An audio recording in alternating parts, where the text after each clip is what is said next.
Welcome to the Dr. Reilly Show.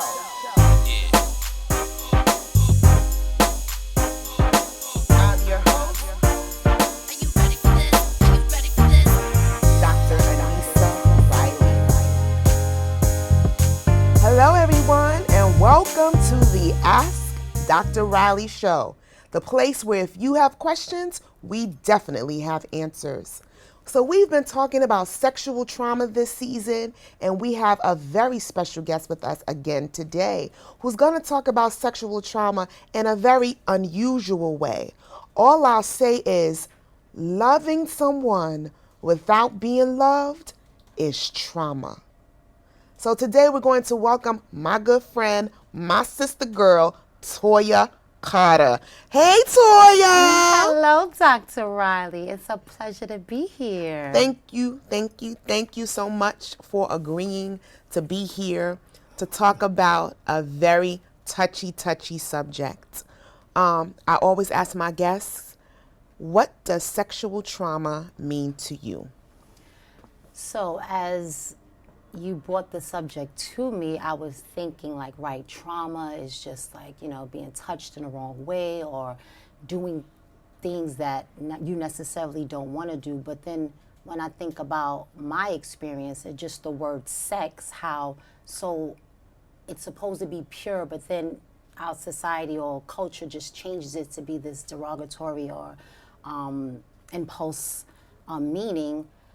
For me, sex became younger like a rites of passage. Like it was the thing to do, not knowing the meaning, not knowing how pure it's supposed to be, but just like something to do.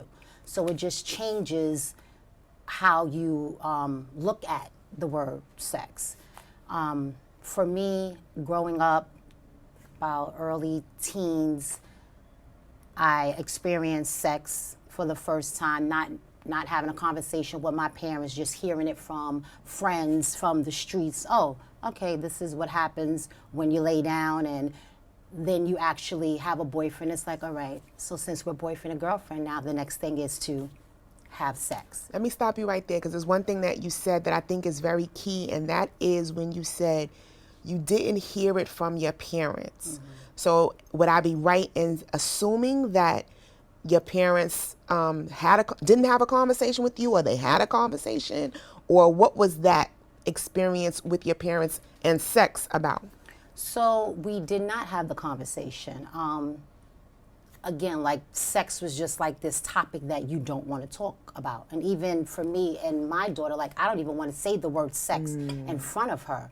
And it should not be that way. It should be something that you're open to talk about.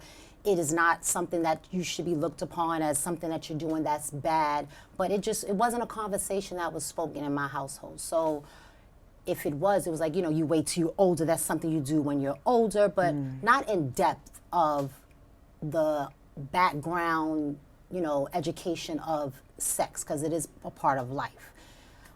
So again, but before you stop, but before you go there, only reason why is because I think this is very critical, because there are a lot of parents out there who may not be having a conversation or may feel the same way. Mm-hmm. And then you also said something that I also think is very key. You said you don't even want to say the word sex around your daughter. Mm-hmm.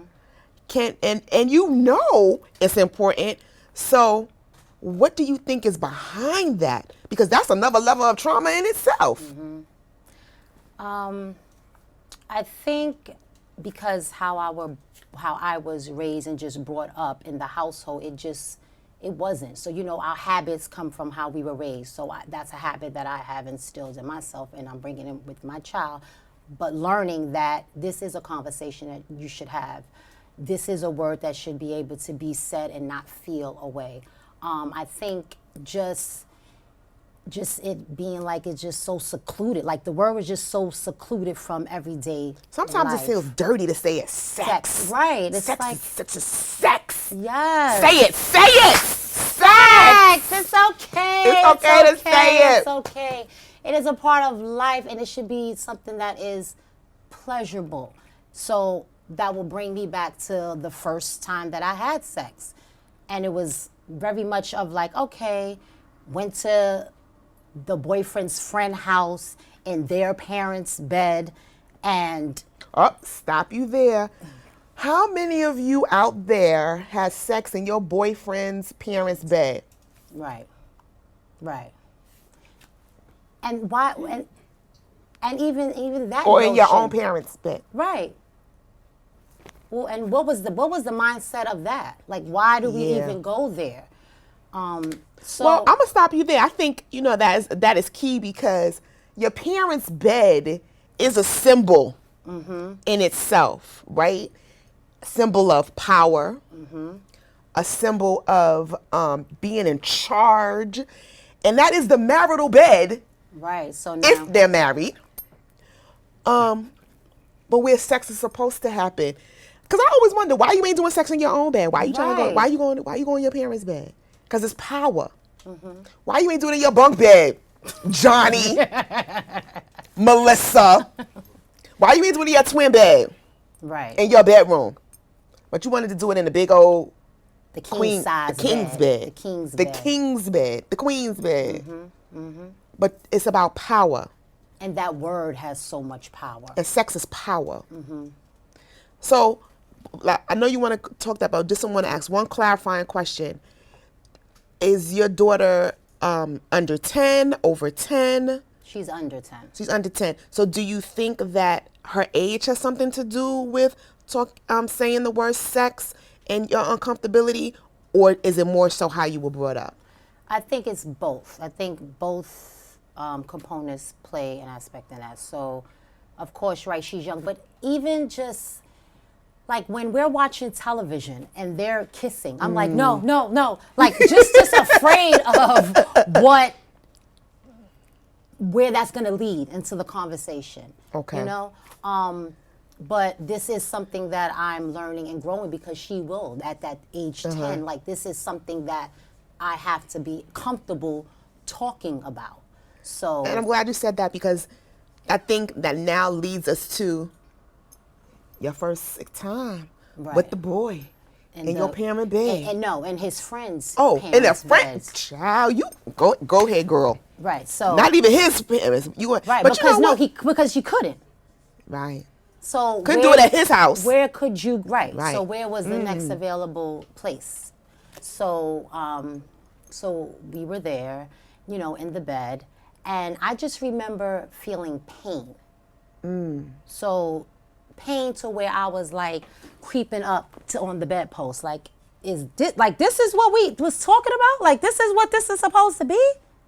So let me freeze frame this moment. Let me freeze frame it. Your parents said, wait till you get older. You did it, and pain. Pain, right. So no language, no conversation. I'm going to do it. Pain. Now I'm going to freeze frame that, and then we go to your daughter. Daughter don't want to feel comfortable about it. Don't want to talk about it with your daughter. Don't want to even engage in that. So then how much does your daughter now know about sex? Right, and where is she getting it from? Right. So do you have an idea about what she knows about sex? Because at her age, you said you didn't know anything. And now at her age, do you know what she knows or how much she knows? Honestly, I do not. I know that she knows that if anything is she's watching, she better turn her head, and that's basically it. Okay. So now we are creating another cycle. All right? So your parents said, not until you older. Mommy over here, oh, I'm uncomfortable. So now we're creating another cycle unintentionally. Unintentionally, but I'm very mindful now. So that cycle That's what will this platform. end. See, Right. ask Dr. Reilly and you get some answers. Right. Become mindful of what you are unintentionally doing. So now you're in the bedroom and you are engaged in this act and it hurts. And you are, from what I understand you saying, is this what everybody was talking about? Right. Like, this can't be what we all out here doing. And you think that this is a feel-good situation because this doesn't feel good. So to get back to the story, I stopped. I was like, no. This is not going into me. I'm stopping. So that was my first encounter of the whole, like, sex. And then the next time that I tried to do it was with another boyfriend, and it was a little more pleasure, but I still was like, what is the talk about? Like, I'm not fit. Like, what is this about? Because I didn't have any education on it.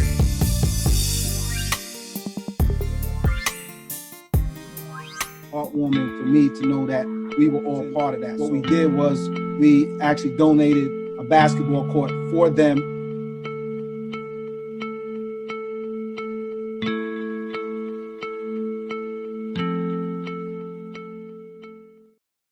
I think I mentioned to a couple of you last week that a few weeks back, some people out in Tanzania, Africa, had a conversation with us about them actually being involved and wanting to play more basketball and not having enough, not having a facility to do it.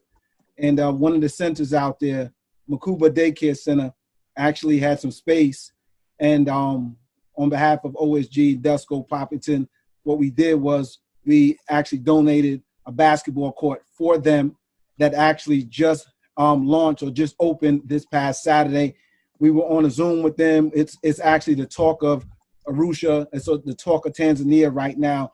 In the next week or so, I'm going to actually show the actual video of start to finish on how the project went down. But what was really, really dope, man, was being able to speak to the young people before they shot their first basket and to see how appreciative and excited they were about us. And it got to the point where I think they even came to Toya a couple of days later and asked, what can they do to be part of OSG? Well, the whole concept and what we represent as OSG is that it's more than just a bunch of adults talking about adult stuff. We about helping kids. And, you know, it was a choice that we made because they reached out to us and asked if we could do that for them. And I it's no way that I was going to deny them that opportunity so being able to see the young people play ball on Saturday and then the babies play basketball, I think it was Sunday or Monday on their court, was just something that I think was very heartwarming for me to know that we were all part of that.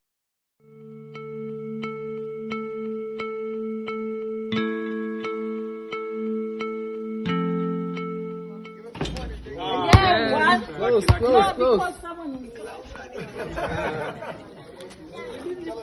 Pray before.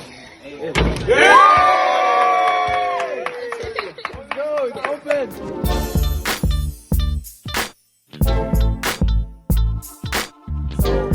Getting back to the story, so you're in the bed with your boyfriend and it's hurting.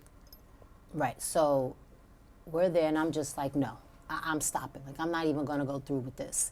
And, you know, we stopped, and then later on with the next boyfriend, we encountered sex, and it you know, wasn't as painful, but it's still, I didn't feel what I thought sex should feel like because I was not educated on it. And the way that people were talking about it in the streets was like, you know, cloud nine, woo, right, you're gonna hear bells, and I'm just like, this is not it. I'm not it, and honestly, I didn't feel it until an adult. Like, to really understand my body, to understand what I liked. And so it was like, you're just doing it to do it. And that is what I feel like, you know, the conversation needs to occur with your kids. I know that's definitely going to be the conversation. Like, you don't do things just to do it. Don't do it because it seems like that's the end thing or it's a rites of passage. Do it because you, first of all, you know what you're getting yourself into, so you're educated about it, and you want to. So honestly, I didn't want to do it. You just said a whole lot, and I don't want it to get lost on the audience at all. First, you talked about, you know, you didn't have the education of what sex is, right? But your education came from the streets. Mm-hmm. And I think a lot of us hear it from the streets about having sex. But then it moved to a rites of passage. And so is the rites of passage a street thing? Mm-hmm. Yes. And what does that mean? And then the other thing is, well, where should sex education come from if the streets gave you a lesson and it didn't match your experience? And I definitely think it's a street thing with this, rites of passage. And for us to feel like once we have gone through this, like now I'm grown now. But So streets have plus sex equal I'm grown. Why are we always trying to be grown? Why are we trying to be grown all the time? because it looks good. It looks good. Everything looks good on the surface. But when you get deep, it's not a good feeling. So if the street education on sex wasn't proper, where do you think the education from sex should come from? I think it should definitely come from home first, just like any other education. Your parents are your first teachers. And then I definitely think that there should, and I know there was sex education later on, maybe when you in high school. I don't remember actually going through a sex education course, but yes, it should take place in a school atmosphere also. Not to the extent, but just protection, the right way to put on a condom for girls. Girls also have protection. Because I know they do that. So that's all the technical stuff. But you talked about all of the internal stuff that happens. But what do you think your parent could have said to you, or what your parents should have said to you to give you some education, or what do you wish they would have said to you? Like if you could go back and sit down with your mom or your dad or your parents and say, we're going to have a sex education conversation. What are those things that you feel needed to be said that may have helped you along the way? I think it would have been experience, to just keep it 100. Like if my mother would have talked about her first time. Because now I'm just thinking like, what would that conversation look like with my child? I would tell her what my first time felt like. And that, to me, that was not how this experience should have been. So I think just, because it's like parenting, we don't know what's the right and wrong thing to say, but if we keep it real, we let our experience out and talk about our experiences, then that helps. That helps, because then you feel like, hey, I'm not alone. Or, okay, this is something that someone so close to me went through. So I know that even if I am going through it, I'll get through it. So what I'm hearing you say is that parents should prioritize having this conversation with their children. And just be real. And be real with it. And saying poo-poo for JJ. Right, it's a the vagina, cookie. the cookie, yeah, the kitty. All those little words. Right, no, you're right. Because somebody going to eat your cookie, then somebody going to play with you for JJ. Right. But being real. Penis. Right. Say it loud. Penis. Penis. Vagina. Vagina. Sex.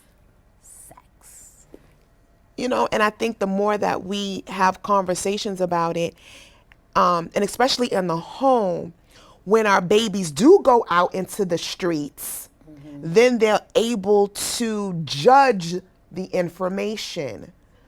And teach.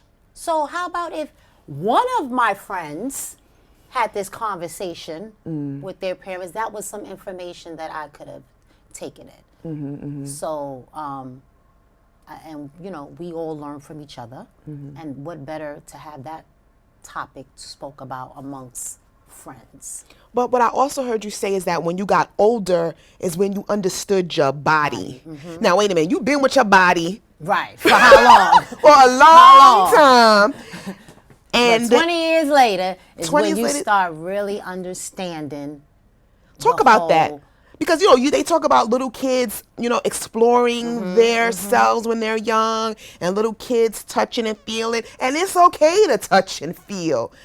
But then you're saying when you got older, you understood your body. So, can you kind of reconcile? So let's just go back to sex, right? So I was the type of person, and I guess I still am, but I want to grow from that, where sex determined my relationship and who I want to take it further with, right? So if I was not emotionally connected, physical, I didn't give you a time a day.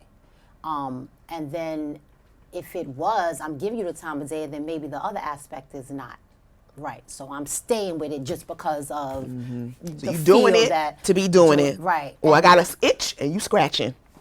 or that I'm doing it and my relationship is not good, but I'm staying in there because of this. Like you said, it's so powerful. Like sex is powerful. So as I got older, I was able to understand like what made me feel good, and then that's what I was searching for when I encountered sexual activity. And like you said in the beginning, when you are, what was the quote again?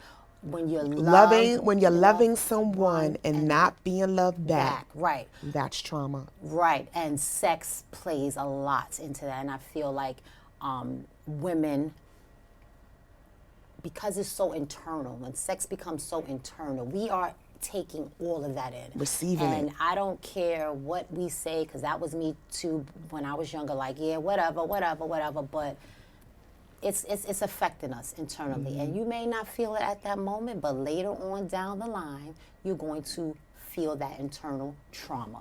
And I'm glad you said that, because there's so many of us that be like, yo, I'm going to get a pair of shoes. I'm going to get a house. I'm going to get the money. I'm going to get that dude before he gets me. Right. And it doesn't I'm going to put it out on my terms. But it doesn't. We say that, it sounds good. But internally, you have got to know that you are going through something. And sometimes that becomes your outlet, right? Sex becomes your outlet. What they say, it releases stress. But I guess just to be mindful. And as women, we need to, we kind of need to change that narrative as how sex is used. We're trading off for this and that. Like, no, sex is supposed to be, well, in my bubble that I live in, the world that I live in, sex is supposed to be pure. It's supposed to be something that you're sharing to bring life into, and both partners should have this connection. That's just me. That's how I view sex, and that's how I would want it in my life.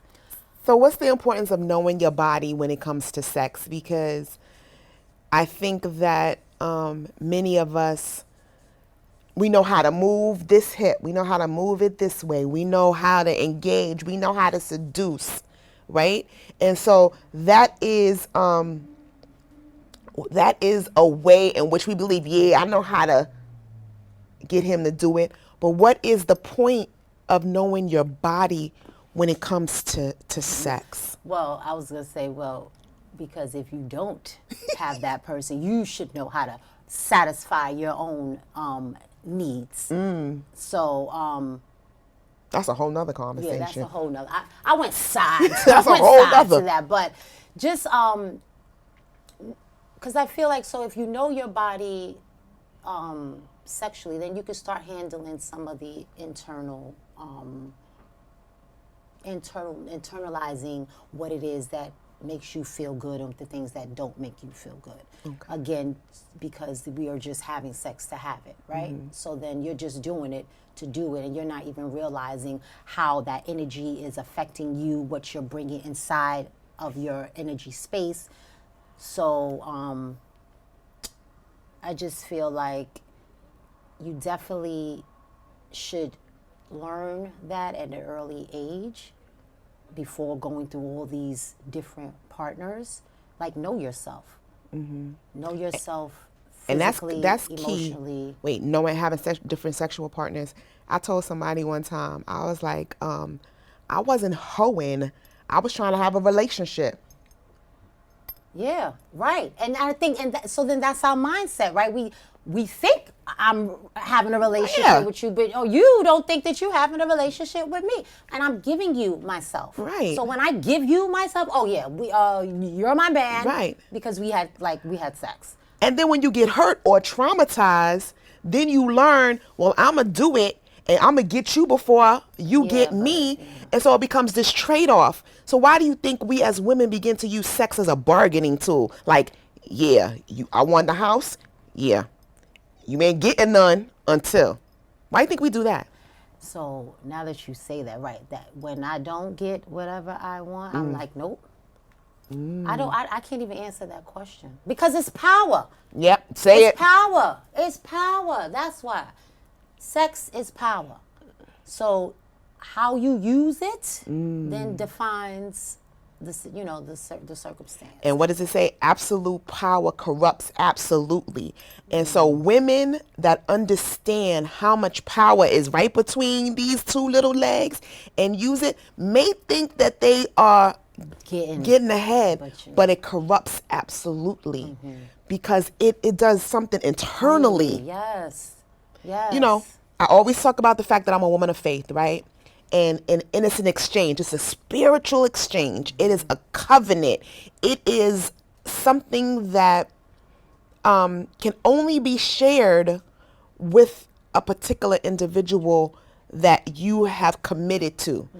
You know what I mean? So it only is supposed to happen with that one person. And when you are giving yourself, and I'm going to put it in context of women. When we are in the bed, taking it in from this man, from this man, from this man, or if you put yourself in a situation where somebody's strapping on something and you taking it from the strap on, right? You still leaving deposits of whatever they have. And that's trauma. And so how did you get to a place now where you saw that you needed to change that scenario for you, or are you still struggling to change the scenario? I am still struggling. I feel like it's going to be a struggle, but because I'm mindful of it, I'm going to come out of it. I'm definitely going to come out of it. And this definitely is helping me now that I'm letting it all out. But no, I appreciate you doing that because there's so many of us who may not have experienced trauma in the sense of rape, the traditional ways we think about it. But this right here brings itself to that too. And we don't want to continue the cycle with our children. Right. And talking about continuing the cycle with our children, there's something that you're doing to help reshape our generation. So tell the people, Toya, what you are doing, my girl. So what I am doing is I have a daycare, Carter's Daycare. I am a teacher. I retired last year, so I've been teaching since 2001, so that's like over 19 years. And I just decided to string out on my own to open up a daycare. And I believe that the learning starts, first of all, it starts when they're in your womb. But the learning starts when they come out. And that's when I come into the picture to help with this partnership with parents and their kids to learn. And now that I'm thinking, I'm actually going to be thinking about how can sex education be taught at an early age and still be appropriate. So that's definitely going to be on my to-do list. What else are you doing? And worldwide, because Toya, I don't know it, but I'm going to put it out there. Toya is worldwide. Let's talk about your worldwide status, boo. So we are connecting kids internationally. Teach Love Off School Ground, TLOSG. And we basically want to connect children to network, to talk about entrepreneurship, for them to just realize that they are not alone. The same trauma situations that's going on in their immediate surrounding is going on across the world.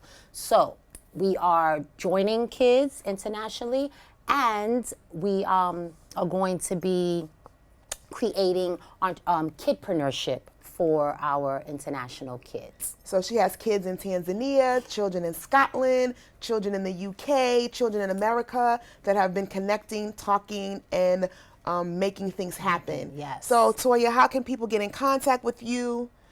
I have a Carter's Daycare for Instagram, Carter's Daycare for Facebook, and you can follow me, and you can check out the website, www.cartersdaycarellc.com.